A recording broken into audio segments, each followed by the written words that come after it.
ST2687 here. I'm gonna do a video of what got me into gaming. It was around 92 or 93, and my parents got all three of us, my two other brothers, a Super Nintendo, and it came with Super Mario World. And I was the youngest out of all of them, so I was about 5 or 6 when we got it. It was 92 and 93, that's why I don't know. Um, and I enjoyed Super Mario World. I played from beginning to end. I actually did 100% on it, if you want to know about that. And and that was the first game that got me into gaming. And then the second game I played was the Legend of Zelda: Link to the Past. And again, enjoyed it. Got me into gaming even more. And I got other games like the Mortal Kombat series, but I'm actually more of a Street Fighter fan now than Mortal Kombat, because Mortal Kombat I think went down at the part 3 of its series. Um, and actually the very first game I bought with my own money was in 1994, which I bought Mega Man X at Toy Works, which sadly now they're out of business. They've been out of business in my area for about 3 years, and that was the very first game I bought. They were selling it for like $20 or $30 there. I saved my money, got the game, I bought it, got home, played it, and enjoyed it. And later on, I got X2 and 3 for my birthday. And then actually later on, I got Mega Man 7. And when I was playing Mega Man X, this was my first Mega Man series I ever played. Playing Mega Man 7, they just seemed different to me. Like Mega Man X was more hardcore. It seemed like Mega Man 7 was more like easy and stuff, like outgoing, like not outgoing, but you know what I mean.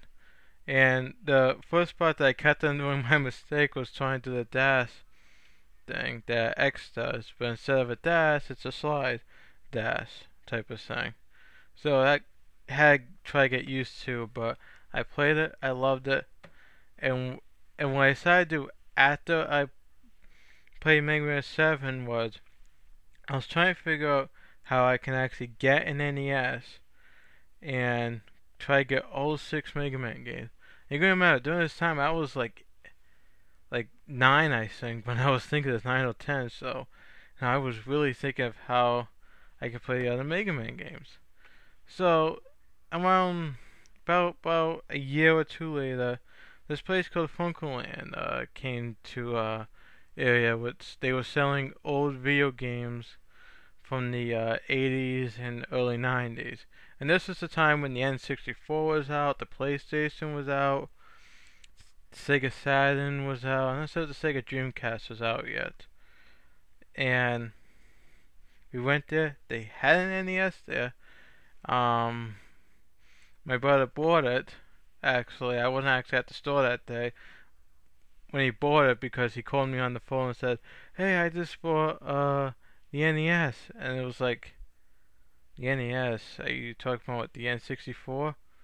Because I was confused, and we didn't have an N64 yet. During this time, we actually only had a PlayStation. No, the NES. I said, oh. So then he bought Mega Man 6 and 4. I think those were the only ones they had during that time. And instead of what me and my brother decided to do was try to look for a whole bunch of old NES games that they were selling cheap. So we would go to flea markets, and auctions once in a while. And actually there was this guy at the flea market that would come to probably every 2 weeks at the flea market, and he would sell NES games.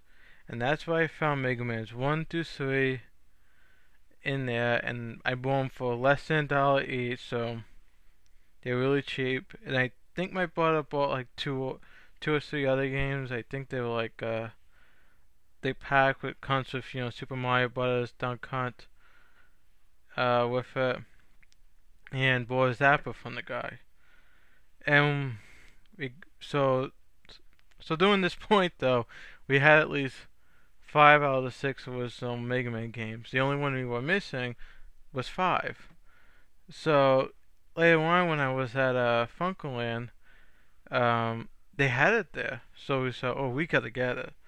So they were selling it for like $5, which was actually the most expensive NES, one of the most expensive NES cartridges that they were selling there. We got it, and we had '06 at that time, and I sat down and tried to beat '06 Mega Man games, which I knew it was going to take me a long time because I didn't know the order. I didn't want to know the order, so it would make it more challenging and fun for me. So, but I was able to beat '06 games on there, and of course I beat 7 and Mega Man 8, which was not my favorite Mega Man game out of the original 9 in the series. But and then also during that same time we got a Sega Genesis, and they were selling it. It was a little bit more expensive, of course, than the NES was, but we were able to get it. It was like a year or so after we were done with all the NES stuff, and we bought a Sega Genesis, the version 2 model, and we bought the 6-pack, which came with Sonic the Hedgehog, Golden Axe, and I forgot what the other games were. And then we bought Sonic the Hedgehog 2, then Sonic the Hedgehog 3, and of course the Sonic and Knuckles game, whatever that cartridge is, well, whatever they call it. And then we bought a couple other games. We bought Beavis and Butthead, which was a show that I loved. And we bought other games, but I just can't remember on the top of my head.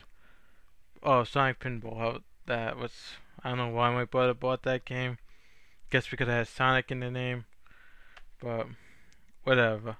And if you want to know, my favorite Sonic game is Sonic Adventure 2. I had the GameCube version, and to me that's the best Sonic game. But now I haven't played like Sonic the Hedgehog for the Xbox 360, or any of the most recent titles. But well, that's basically what got me into gaming. So this is ST26A7 here saying that's what got me into gaming. See ya.